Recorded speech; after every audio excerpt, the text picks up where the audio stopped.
Instructional video, I guess, on how to install a HOTCAM and a RAPTOR 660. Obviously, we already got the old cam out, and now we got to get it to top dead center. Get it on top dead center. There's a line, and show them down here. So we got a 19mm socket to turn the crank. And inside here, there's a line on the magneto that you line up with this line right here in the hole.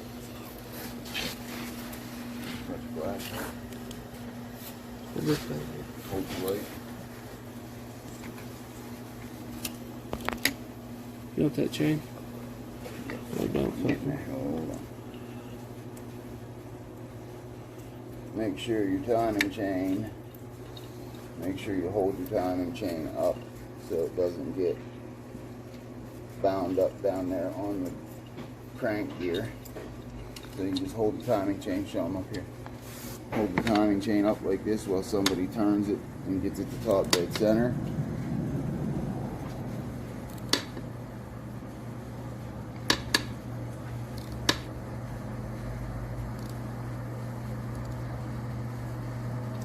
That on.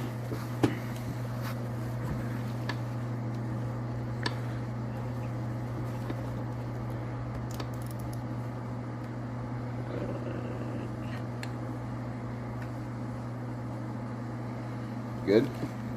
Yep. Show them with the camera where the line is. Put the flashlight on it so they can see it. Can you see it? Yeah, right there. Okay. That's how you gotta have it lined up to put your cam in. Now you'll wanna, where's the wire go? Just put this in there to hold it up. Put something in there to hold the chain up so it don't fall down the motor. Take some engine assembly lube in your cam bearing braces.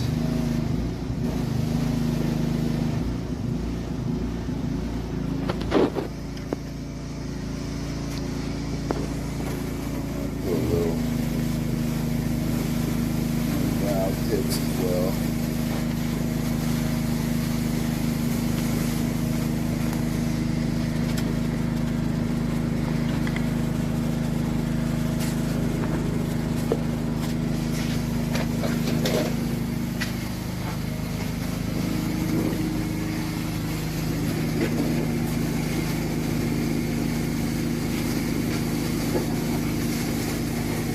Pull on like this.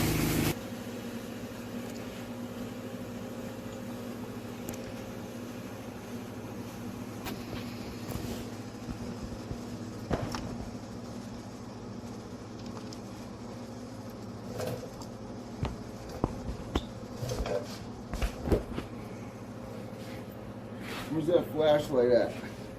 3, 2, 1. Yep. Alright, so come over here so they can see the timing marks.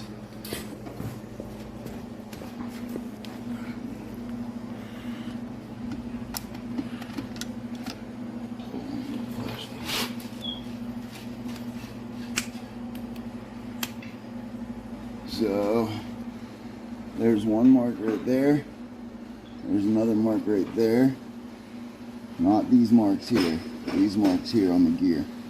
And then if you look right here, there's a hole in the cam that there's not on the other side. You want that up. And we had put a white mark on it before. So that's how you want it to be when this is at top dead center in here, as we showed you before.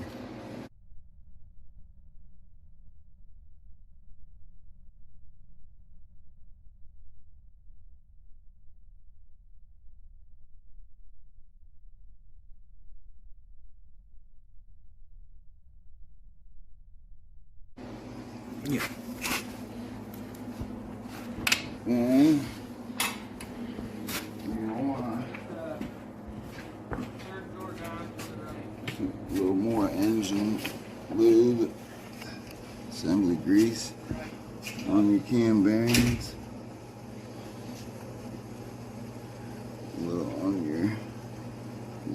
bolts as well.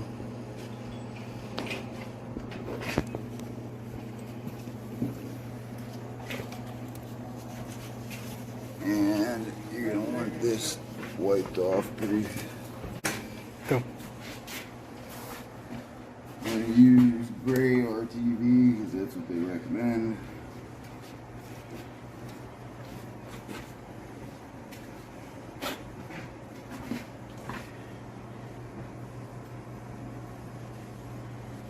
You only need a small.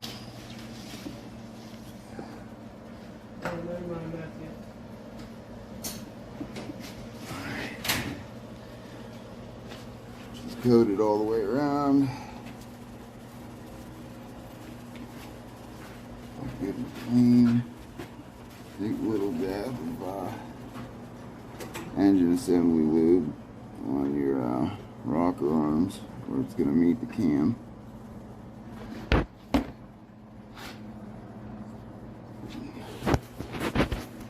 Make sure you're good and clean. No debris. We got assembly lube on everything that's going to be moving. We got our detents in place. So we're going to carefully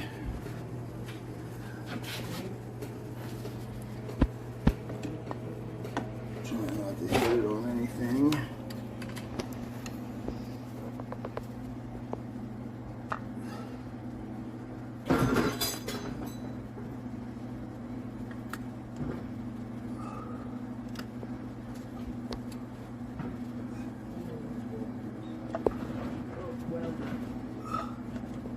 Oh, you gotta make sure your rocker arms are up.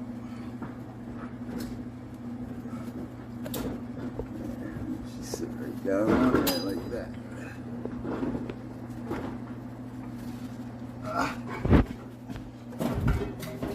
When you're top dead center, there's no pressure on the rocker arms at all. So it should sit right down on there. You're top dead center and you're in time. It should sit right down on there, no problem. So you gotta put your bolts back in. It's not real hard to figure out where they go. You know, just like the 3 longest ones go over here. The 2 very longest ones go here. The medium one goes here. Or the shortest of the long ones goes in the front. And then you just stick them in there, and that's about how much it should have before it starts threading in. Like that.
Obviously not long enough.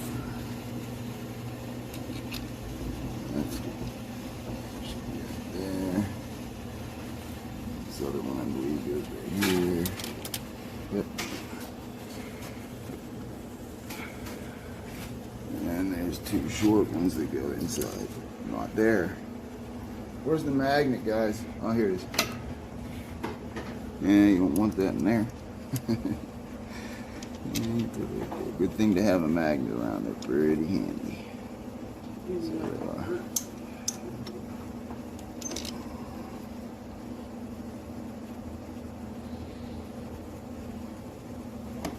and then front here.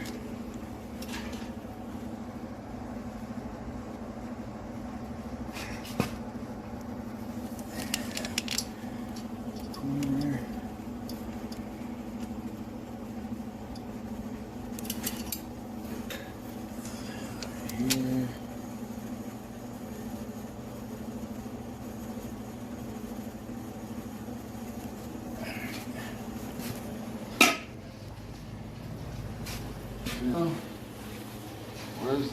gun. You guys got it?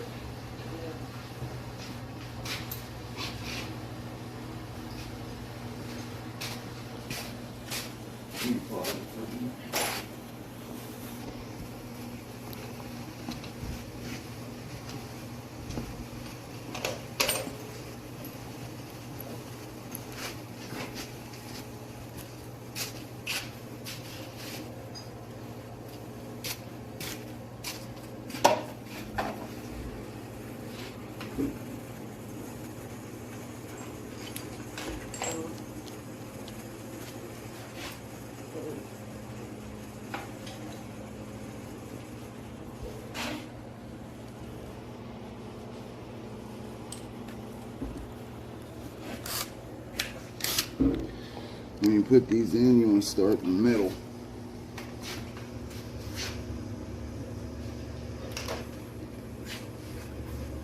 I'm just going to run them down with this, and then we'll torque them with the torque wrench.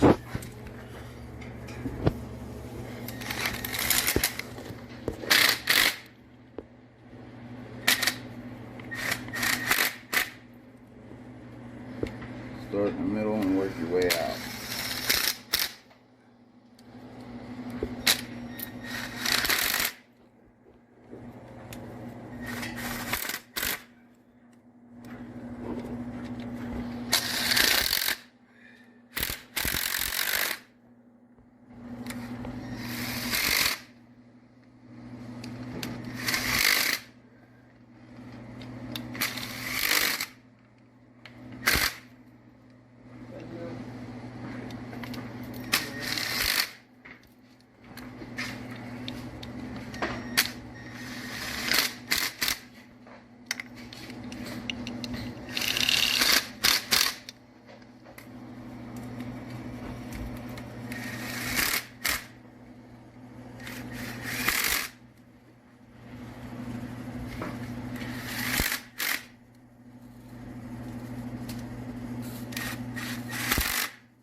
Like that's all of them, right?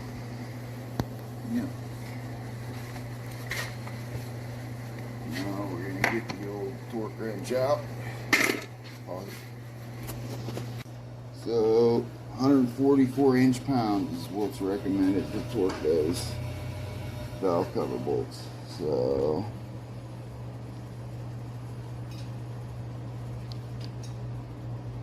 right there is 140.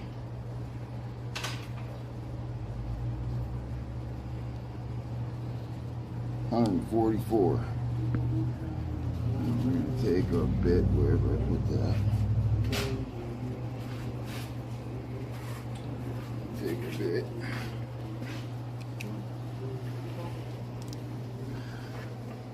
Starting in the middle.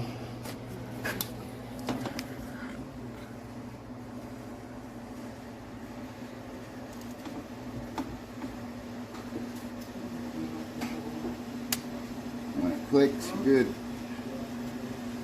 144. So you don't want to do this stuff too quickly. No. Click.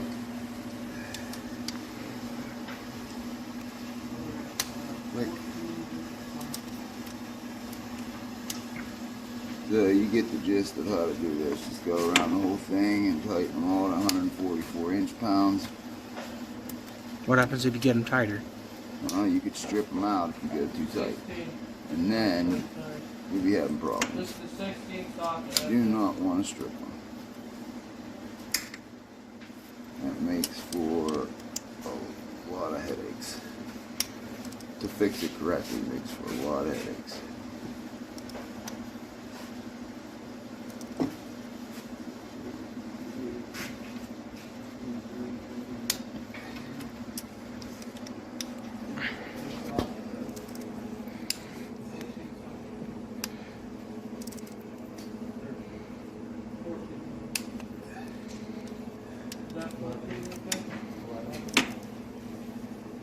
Why do you want to begin on the inside instead of the outside?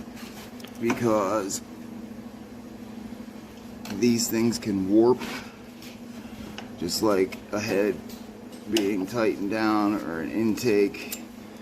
You don't want to you want to do it in a pattern starting on the inside, because if you start on one side and work your way across and there's something's out of whack even a little bit, it could possibly warp it.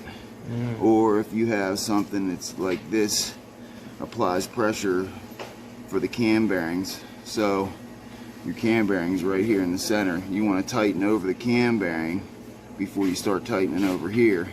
You want the center to be tightened down first and then the outside.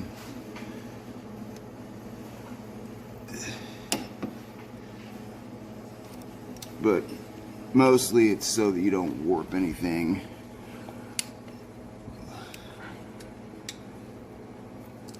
Does warping cause for total need a new part for it? Yeah, it'll leak, or there'll be gaps where the cam bearings are and it'll wreck the cam bearing, wipe the cam out. So yeah, you want to follow the instructions like it says. Oh, don't do that.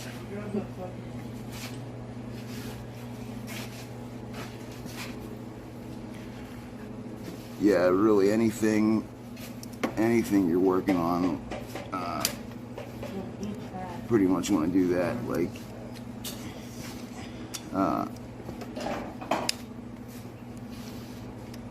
intake manifolds, heads, anything that gets torqued down or applies pressure or holds moving parts. You want to torque it in a sequence, starting at the middle and working your way out. So I think we got them all. Pause now. So to adjust the valves, just look up your specs. It said 10 to 15 thousandths of a millimeter on the intake and 15 to 20 thousandths on the exhaust.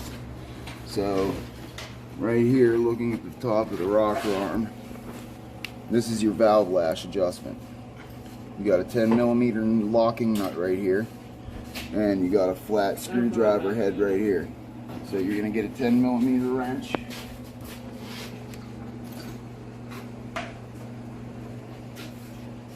Flat screwdriver.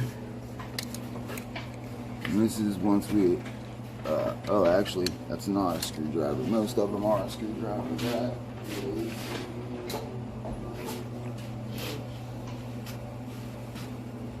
is a 4 millimeter, I believe.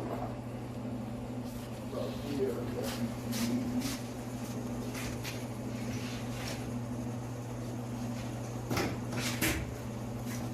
We're going to do some needle nose locking pliers if we even have to adjust these. So, find your, on the intake, 10 to 15 thousandths of a millimeter. So you'll find your 10 thousandths right there, 10 thousandths of a millimeter. And then the engine has to be at top dead center. So you'll use again your 19 millimeter socket to turn the engine to top dead center, lining up the top dead center mark.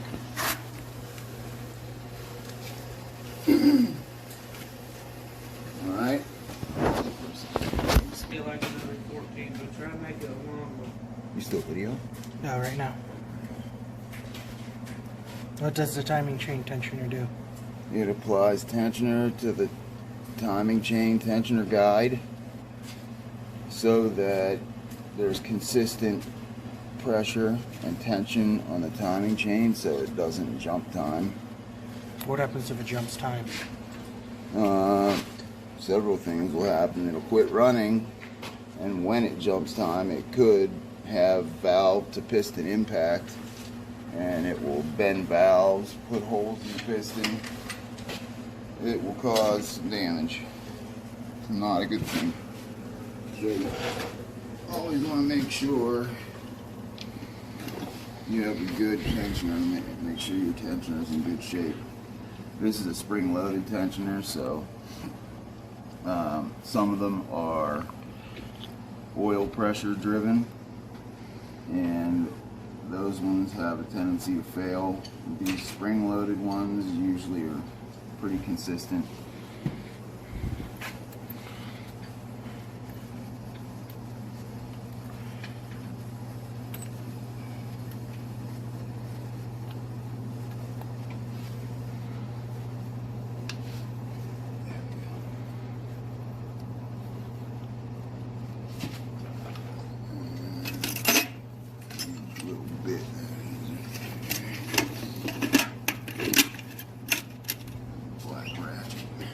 You guys have the little black ratchet? Yeah. Wait, not the little black one. No. Yeah. These are also going to be 144 foot-pounds. Or inch-pounds, I'm sorry. Yeah, don't tighten it to 144 foot-pounds. You will strip it. 144 inch-pounds.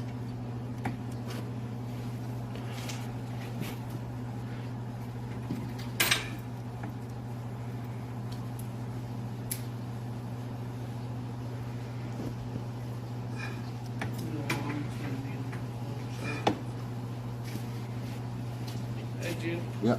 You got them long straight ones? These ones? Yeah, they're right here. Right here, Matthew.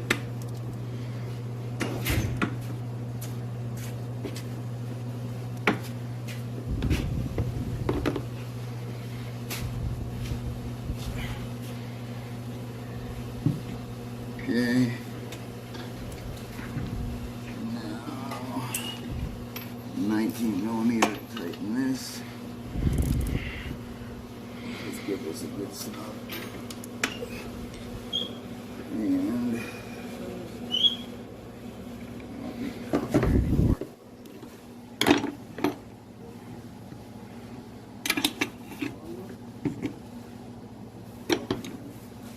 Now we can check valve clearance.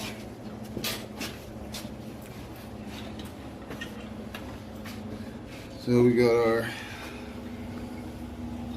0.010 of a millimeter for the intake. You want to go between the rocker arm and the top of the valve, and you should just feel a slight drag. It's a little difficult because this makes it bend, so you really can't tell whether you're getting a good feel for just the feeler gauge or not.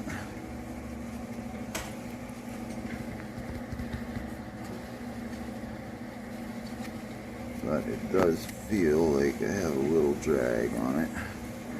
That one feels pretty good. This one feels pretty good. That one feels pretty good as well. So why is the spacing that small? Because when the metal heats up, it expands. When it cools down, it contracts. So because of that movement of the metal expanding and contracting, you want to have a little bit of space in there. Because if you would tighten it down so you had no space, when the metal heats up, pretty soon the valves won't close all the way. Gotcha. So now we're going to check the exhaust, which was 15 to 20 thousandths of a millimeter.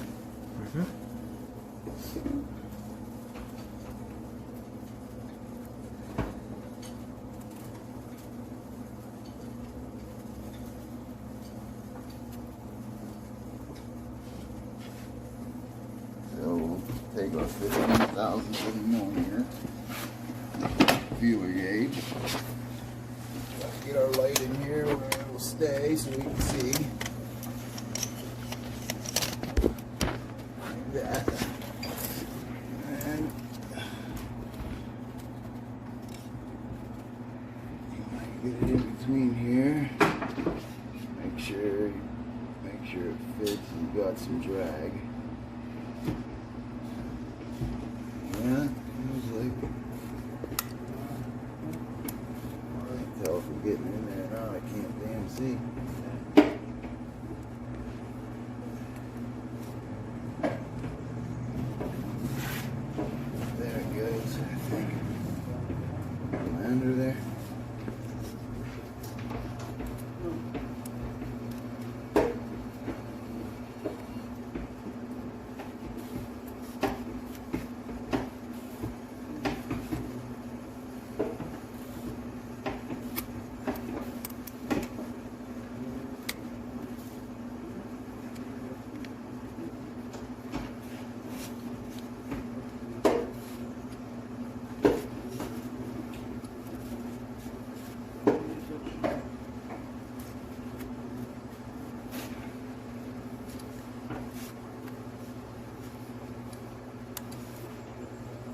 Yeah, it's in there.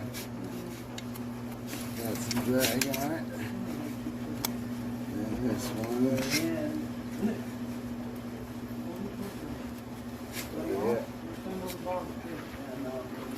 Yeah, they're pretty good.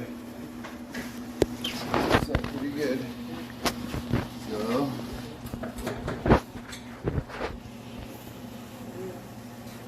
valve adjustment is already dead on. I had adjusted them before. So, if you did have to make any adjustments, you either find the 4mm wrench to hold the rocker arm pin, and then you would break this nut loose right here and loosen it up, and then you adjust this up, you know, tightens it, loosens it, and gives, you know, loosen it to get more of a gap, tighten it to get less of a gap, and then obviously you would have to hold the center and tighten the locking nut without letting the center turn. Once you get your adjustment set, you won't want to let that center bolt turn. You'll have to hold that in place and then tighten this locking nut, which is a little bit tedious and difficult to get it perfect, but it can be done. So now we're going to spin the motor over and make sure our decompression mechanism is working correctly. Up, gotta put this banjo bolt in for the oil line. What's the banjo bolt? A banjo bolt is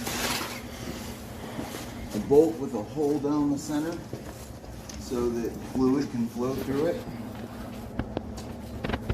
So oil lines, brake lines. Here, this is a banjo bolt right here. See how it has a hole right there and a hole down the center? Mm-hmm. So that way fluid can flow through it. So it'll have a sealing washer on both sides. And sealing washer on this side. And we'll put this sealing washer underneath.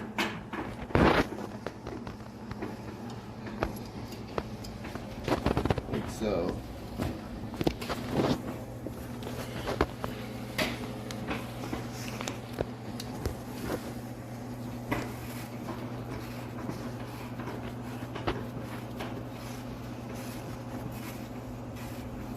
You gotta put that on there, we'd have had oil dumping everywhere. You don't want that.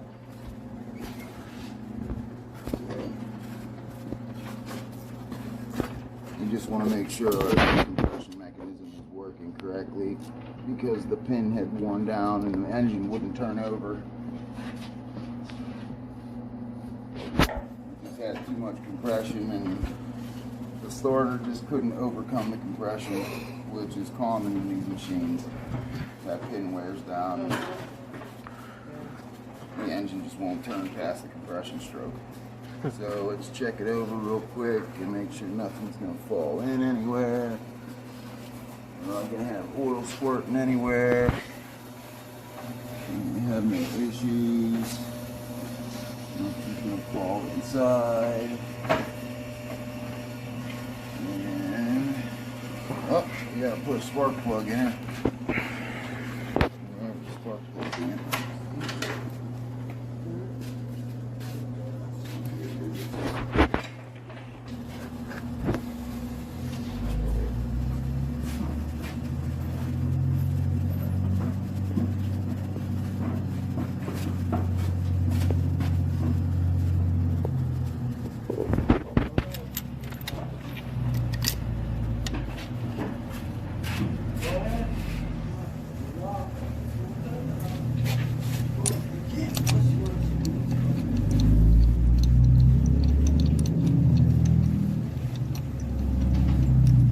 Do you have to do anything specific with the spark plug? Or No. just give it a nice snug? Yeah, just give it a good old snug. What's up, buddy? Yeah. Yeah. Always. I know better than that. What do you say, buddy? Freaking magnet. Sticks off the way it Magnets does. over there. Yeah. Where's the little one? Remember the little one we had? There's even bigger cat that whips his ass. Yeah. Couple times. You recording? Yep. Turn this over by hand a couple times and make sure nothing's hitting or binding.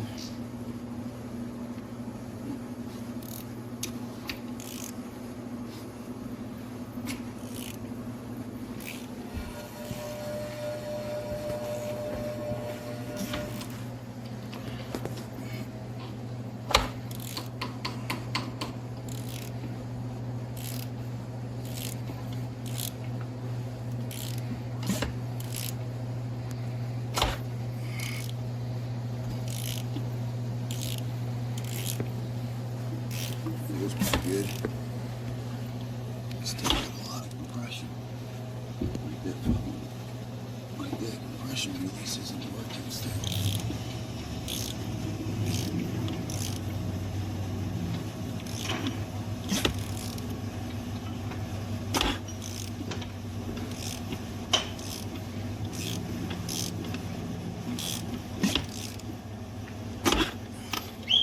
Oh, we'll see, I guess.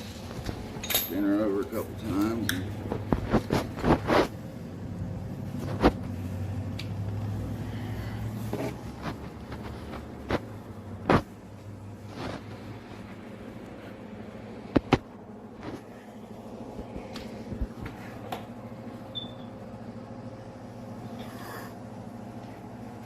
Shit.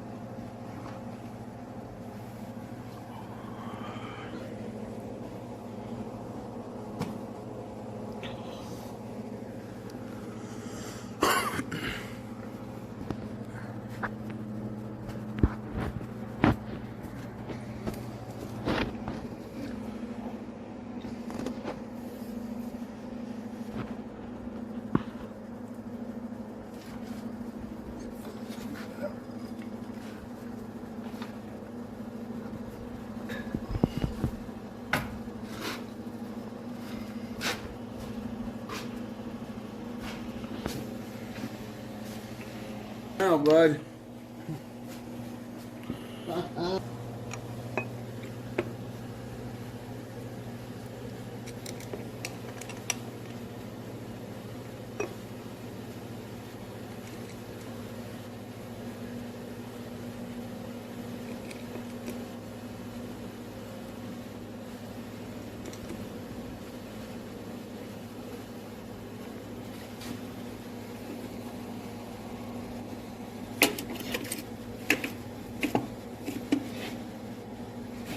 You guys.